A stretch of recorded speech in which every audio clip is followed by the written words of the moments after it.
করেছেন, কি আপিলে কি চেয়েছেন? না, আপিলে চাওয়ার কিছু না। আপিলে হচ্ছে যে আমাদের যে নিয়মটা হচ্ছে আইন অনুযায়ী যেটা আমরা যেতে পারি যে এইটার বিরুদ্ধে আমরা লিভ চাই, যে উনি যে হাইকোর্টে যে জাজমেন্ট দিয়েছেন সে তার বিরুদ্ধে আমাদেরকে আপিলের অনুমতি দেওয়া হোক, যেটাকে লিভ টু আপিল বলা হয়, এবং আদালত শুনানি অন্তে তখন বিবেচনা করবেন আমাদের লিভ দেবেন কিনা না।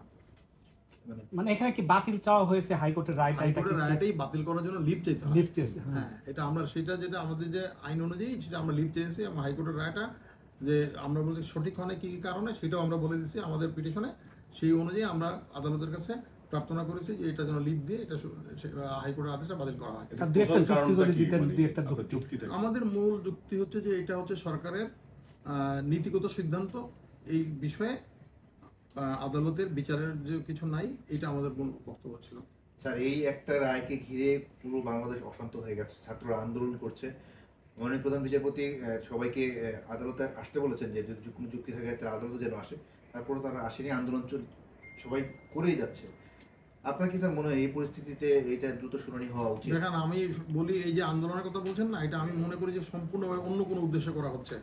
এটা কিন্তু এই আইন দ্বারা তারা কিন্তু আদালতে মাননীয় প্রধান বিচারপতি ওনাদেরকে আদালতের আদেশে বলে দিয়েছেন যে তারা ইচ্ছা করলে আসতে পারে, কিন্তু ওনারা আসছেন না। আমি একদিন একটা টক শোতে ওনাদেরকে অনুরোধ করছি যে আপনারা কোনো একজন আইনজীবীর সাথে কথা বলেন, দেখেন ওনারা যে দাবিগুলো বলেন আরেকটি প্রশাসনিক আদেশ দিয়ে এটাকে করে দিতে পারবে সরকার। যারা এটা বলছেন তারা হয় আইন জানেন না, অথবা তাদের যে বুদ্ধিদাতা তারা হয় আইন জানেন না, অথবা তাদেরকে ভুল পথে পরিচালিত করার জন্য এই কথাগুলো বলছেন। তাদের রাজনৈতিক উদ্দেশ্য আছে, তারা চাচ্ছে যে ঘোলা পানিতে মাছ শিকার করা।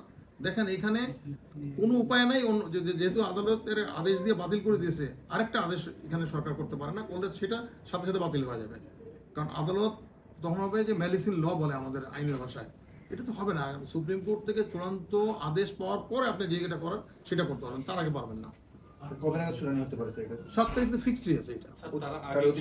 হ্যাঁ, 7 তারিখে ফিক্সড আছে। চেম্বার আদালতে যাবেন কিনা এই আবেদনটা? না, ওই দিন তো ফিক্সড আছে, আমরা দেখি কি করা যায়, কিন্তু ওইটা তো ওই পর্যন্ত ফিক্সড আছে। এখন তো এটাই ওই পর্যন্ত ফিক্সড আছে, আমরা তো আছে ফাইল করলাম, দেখি আমরা। তাহলে আপনি মোটা দাগে বলছেন যে আন্দোলনকারীদের ভিন্ন কোনো উদ্দেশ্য আছে? অন্য আপনি নিশ্চিত থাকেন, এইটা যদি তাদের শুধু এই কোটার ইয়েটা হতো তাহলে সেই ক্ষেত্রে তো সবচেয়ে বড় হচ্ছে যে সুপ্রিম কোর্ট যেটা বলে দিবে এটা তো আর কেউ পরিবর্তন করতে পারবে না। সুপ্রিম কোর্ট এটা, কিন্তু অন্য যদি আবারও একটা আদেশ আসে, আরেকটা যদি ওরা যেটা বলছেন সেটা তো আবারও কোর্টে এসে বাতিল করে দেওয়া যাবে মামলা করে। কিন্তু কোর্টের থেকে যদি কোনো একটা আদেশ আসে, সুপ্রিম কোর্ট দেশের সর্বোচ্চ আদালত থেকে, সেটা তো আর বাতিল হয় না এইভাবে। এই জন্য আমি বারবার বলছি যে ওনারা যেটা ছাত্ররা তাদেরকে প্রথমত তারা একটা উদ্দেশ্যে আসছিল, পরবর্তীতে তাদের পিছন থেকে কেউ ওদেরকে ইন্ধন দিচ্ছে এবং যারা বুদ্ধি দিচ্ছে তারা চাচ্ছে তাদের উদ্দেশ্য অন্য, তারা ভিন্ন খাতে এটা প্রবাহিত করার জন্য এটা করছে।